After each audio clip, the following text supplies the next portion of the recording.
Salut, c'est Doc. Avant de commencer à présenter ma vidéo, je tenais à remercier toutes les personnes qui me soutiennent au quotidien. Et le soutien peut être financier par des petits dons de BAT ou d'autres cryptos, ou tout simplement le partage de mes vidéos, et enfin les petits coups de pub sur les réseaux sociaux, sans oublier tous les petits cœurs et tous les petits pouces. Bref, merci à tous ceux qui me soutiennent. Et si vous n'en faites pas encore partie, n'hésitez pas à aller m'envoyer quelques petits bats avec votre navigateur Brave, si vous aimez bien mes vidéos, bien entendu.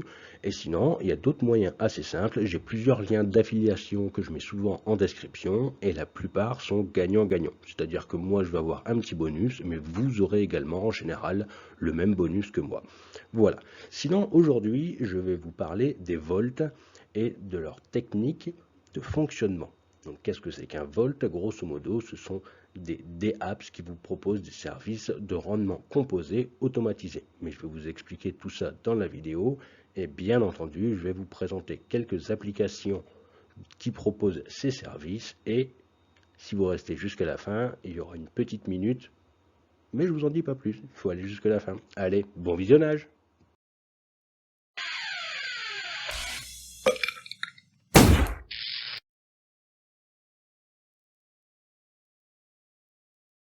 Si vous avez vu ma vidéo sur PancakeSwap, je vous explique comment générer des intérêts composés en effectuant quelques petites actions manuelles entre le swap, l'apport de liquidité et le farming.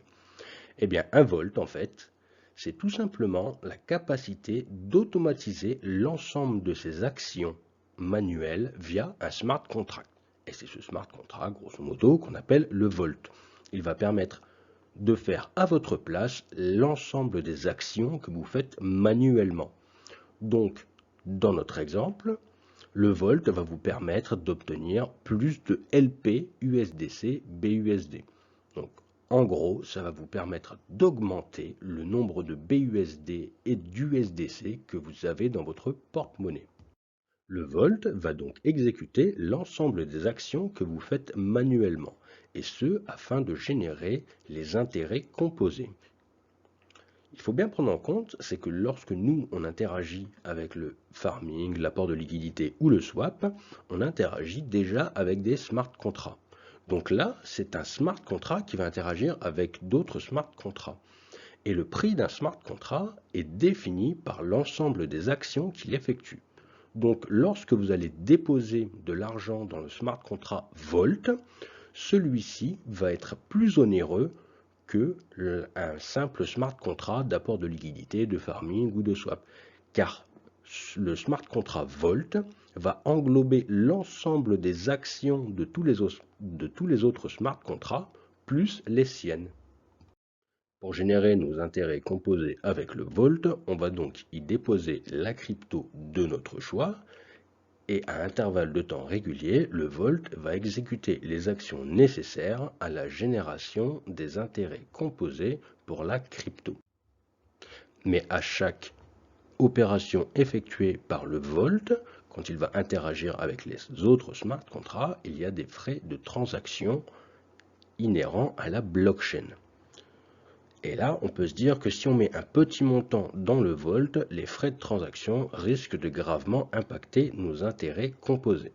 Eh bien, rassurez-vous, ce n'est pas le cas, car vous n'êtes pas seul à déposer de la crypto dans ce smart contract, il y a également plein de monde qui auront déposé de la crypto.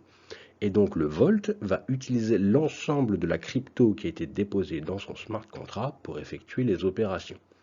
Et vu que les frais de transaction sont fixes, c'est-à-dire peu importe le montant de la transaction, qu'il soit de 1 dollar ou de 100 000 dollars, les frais de transaction de la blockchain, eux, restent fixes.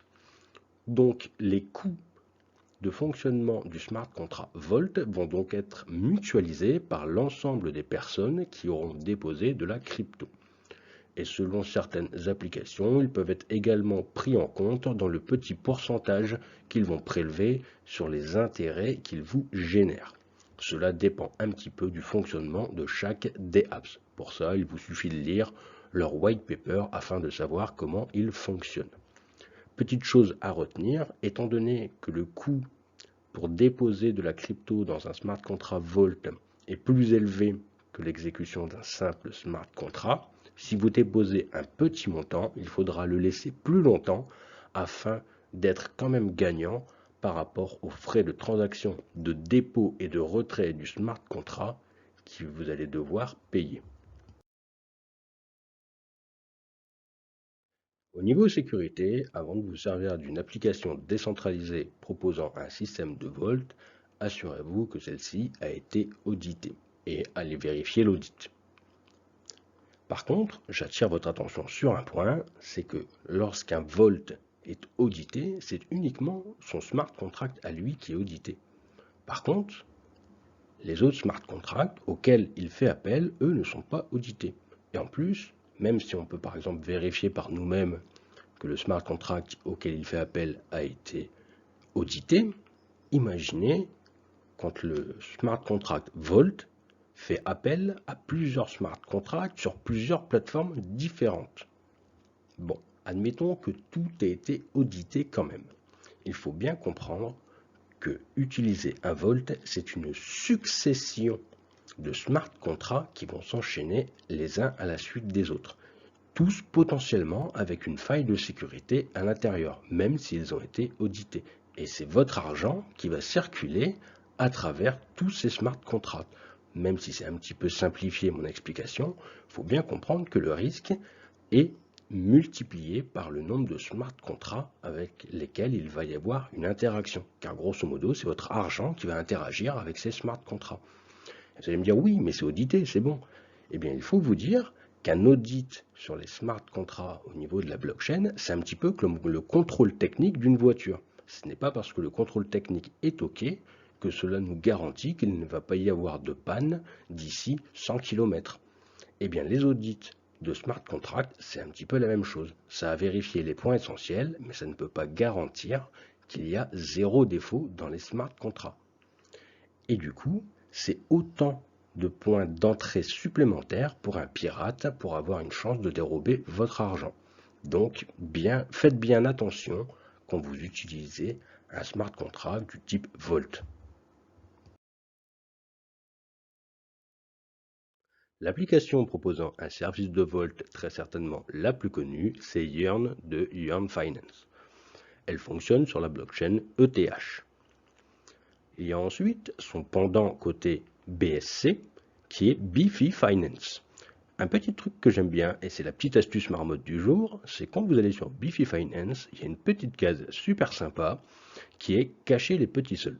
Ça va vous permettre de faire apparaître uniquement les volts pour les tokens que vous possédez sur votre portefeuille. Je vous présente également une troisième application que je trouve plutôt sympathique, c'est Bunny. Elle fonctionne sur la Binance Smart Chain, mais a également une partie ETH en cours de développement. Donc Bunny permet de faire du farming tout comme Beefy et Yearn Finance, sauf qu'à ça, on va pouvoir rajouter une partie farming. Donc la partie farming, en fait, va venir s'ajouter à la partie Volt. C'est pour ça que les pourcentages qui sont indiqués sont assez impressionnants. Donc en fait, il y a une partie Volt qui va fonctionner de la même manière que Beefy et Yearn Finance. Et en plus de ça, vous allez pouvoir gagner des bunnies ou des cakes selon les différents volts que vous allez choisir. Pour voir comment ça fonctionne, il vous suffit de cliquer sur le volt de votre choix et de regarder le détail du rendement qui est composé sur le volt en question. Je vais terminer cette vidéo par un peu de sensibilisation. Alors tout d'abord, c'est marqué Bitcoin Explained, mais en fait, c'est pas que pour Bitcoin. Il faut voir ça avec l'ensemble du monde financier. Bref, tout ça pour dire qu'en ce moment, il y a des rendements assez phénoménaux qui ont de quoi pousser à la déprime les banquiers. Ne vous laissez pas non plus aveugler par tous les jolis noms rigolos, etc. des tokens que l'on peut trouver à profusion. Réfléchissez toujours à quoi va vous servir le token. Ensuite, n'ayez surtout pas peur de récupérer votre investissement de départ. Il y arrive un moment où il faut arrêter d'investir et il faut savoir sortir ses sous. Car quand le marché se retourne, c'est très violent et ne vous croyez pas plus malin que la moyenne pour y échapper.